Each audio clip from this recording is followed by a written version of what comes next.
мақсади арзгузорӣ ба хизматҳои фарзандони баруманди миллат дар роҳи ҳифзи ватан дар давраи ҷанги бузурги ватанӣ солҳои 1941-1945 нақшаи чорабиниҳо таҳия гардида дар амал татбиқ мешавад. дар ҳушаи ин тадбирҳо гурӯҳи намояндагони дастгоҳи иҷроияи президенти ҷумҳурии Тоҷикистон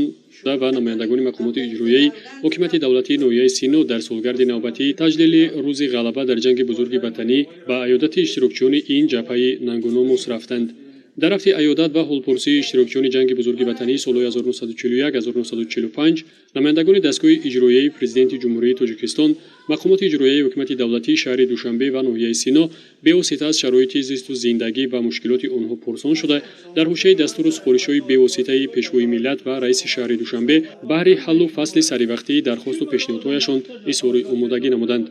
инчунин ба ҳар як иштирокчӣ ва маъюби ҷанги бузурги ватанӣ солҳои 1941-1945 кӯмакҳои пулӣ аз ҷумла ба маблағи 10 000 сомонӣ аз номи асосгузори сулҳу ваҳдати миллӣ пешвои миллат президенти ҷумҳурии Тоҷикистон муҳтарам Эмомалӣ Раҳмон, 1500 сомонӣ аз номи раиси шаҳри Душанбе муҳтарам Рустами Эмомалӣ ва 750 сомонӣ аз номи раиси ноҳияи Сино тақдим карда шуд. ҳамин тариқ аз ин тӯҳфаҳои пулӣ дар умум 6 нафар иштирокчӣ ҷанги бузурги ватанӣ дар ноҳияи Сино баҳраманд гаштанд. дар ин зимн аз тарафи шӯрои собиқадорони ноҳия низ ба онҳо тӯҳфаҳои хотиравӣ дастрас карда шуд. аснои дастрас намудани тӯҳфаҳо ва айёдати иштирокчиёни ҷанги бузурги ватанӣ солҳои 1941-1945 ҳукумати ҷумҳурии Тоҷикистон, мақомоти иҷроияи ҳокимияти давлатии шаҳри Душанбе ва ноҳияи Сино аз онҳо муборизони роҳи озодӣ ном бурда таъкид доштанд ки хизматҳои ин фарзандони миллат ҳеҷ гоҳ фаромӯш намешавад ва кору пайкори онҳо барои насли наврас барои ҳамешагӣ мактаби ҷасорату мардонагӣ боқӣ мемонад.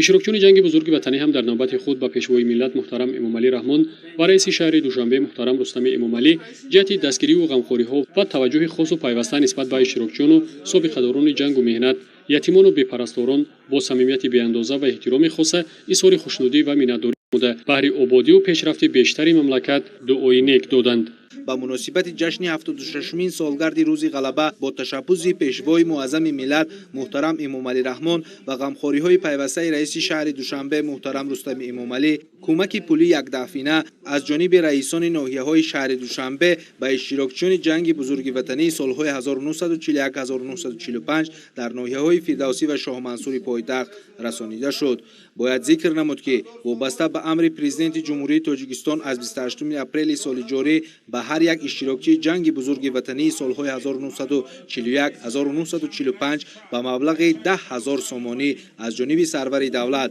инчунин аз ҷониби раиси шаҳри Душанбе ба маблағи 1500 сомонӣ ва аз ҷониби раиси ноҳияи Фирдавсӣ ба маблағи 500 сомонӣ расонида шуд. кӯмаки молиро ба иштирокчиён, намояндагони дастгоҳи иҷроии президенти ҷумҳурии Тоҷикистон, муовинони раиси шаҳри Душанбе ва роҳбарони мақомоти иҷроияи ҳокимияти давлатии ноҳияи Фирдавсӣ расониданд. таҷлил аз иди ғалаба дар ҷумҳурии Тоҷикистон нишона аз корнамоиву ҷоннисориҳои фарзандони ин сарзамин аст ки дар ёди хотираҳо то ҳол нақшбаставу эҳтирому самимияти мардуми кишвар нисбат ба иштирокчиёни ҷанги бузурги ватании солҳои 1941-1945 зиёд мебошад. инак баъди 76 соли сипарӣ гардидани ин ҷанг акнун дар шаҳри Душанбе наздики 16 нафар иштирокчиён умр ба сар мебаранд ва ин нафарон пайваста таҳти ғамхориҳои ҳукумати кишвар алалхусус пешвои миллат қарор доранд. ғамхориву дастгириҳои пайвастаи ҳукумати ҷумҳурии Тоҷикистон ва мақомоти иҷроияи ҳокимияти давлатии шаҳри Душанбе нисбат ба шароити зисту зиндагии собиқадарони ҷанги бузурги ватанӣ пайваста эҳсос гардида, дар баробари нафақапулии ҳармоҳаи онҳо имтиёзҳо ба монанди рохат ба осоишгоҳҳо, кӯмакҳои хайрхоҳона ва дигар намуди хизматрасониҳои иҷтимоӣ расонида мешавад. зимни суҳбат иштирокчиёни ҷанги бузурги ватании солҳои 1941-1945 ғамхориҳои пайвастаи роҳбарияти олии мамлакатро нисбати собиқадорони ҷанги меҳнат махсус таъкид намуданд. дар идомаи тақсимоти тӯҳфаҳои молӣ ҳукумати мамлакат дар ноҳияи Шоҳмансур низ ба роҳ монда шуд, зеро саҳми онҳо дар таъмини ғалаба дар ин ҷанги нобаробару хонамонсоз назаррас аст.